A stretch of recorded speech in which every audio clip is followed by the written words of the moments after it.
5 ماہ بعد بچہ مردہ پیدا ہو تو جنازے کا کیا حکم ہے؟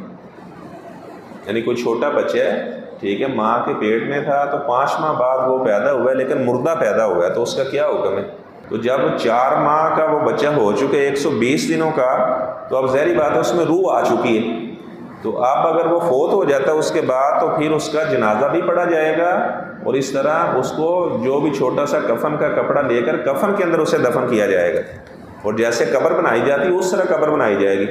بعض لوگ کیا کرتے ہیں، چھوٹا بچہ اس طرح اگر 6 ماہ کا 5 ماہ کا مردہ پیدا ہوا ہے، نہ اس کا جنازہ پڑھتے ہیں،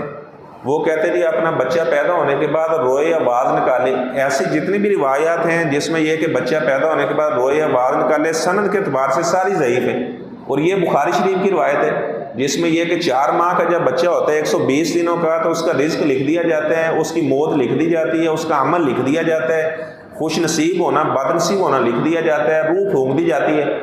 تو ظاہری بات ہے جب اس کی روح آ چکی ہے تو اس کے بعد ماں کے پیٹ میں ہی فوت ہو گیا ہے تو اس کا جنازہ پڑھا جائے گا، البتہ نام رکھنا ضروری نہیں ہے۔ جیسے عبد المنان بھائی آپ کا بھتیجا، وہ انہوں نے مجھ سے پوچھا فتویٰ تو میں نے بتایا، تو پھر اس کا ہم نے جنازہ بھی پڑھا، جیسے تدفین کی جاتی ہے اسی طرح تدفین کی۔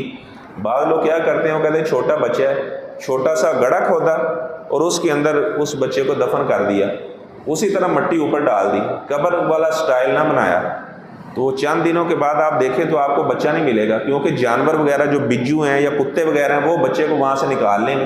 اسی لیے تو اتنا گہرا قبر کا گڑھا کھودا جاتا ہے کہ اس طرح کوئی جانور وہ مردے کو نکال نہ لے، اس کی بے حرمتی نہ ہو۔ تو انسان کی بہت زیادہ تعظیم ہے، عزت ہے، تو ایسا کرنا کہ اسی طرح اسے گڑھے کے اندر دفن کرنا یہ درست نہیں ہے۔ اور بہرحال میں نے بتایا کہ اس کا جنازہ بھی پڑھا جائے گا، اور اس طرح جیسے عام لوگوں کی قبر بنائی جاتی ہے اس بچے کی بھی اسی طرح قبر بنائی جائے گی۔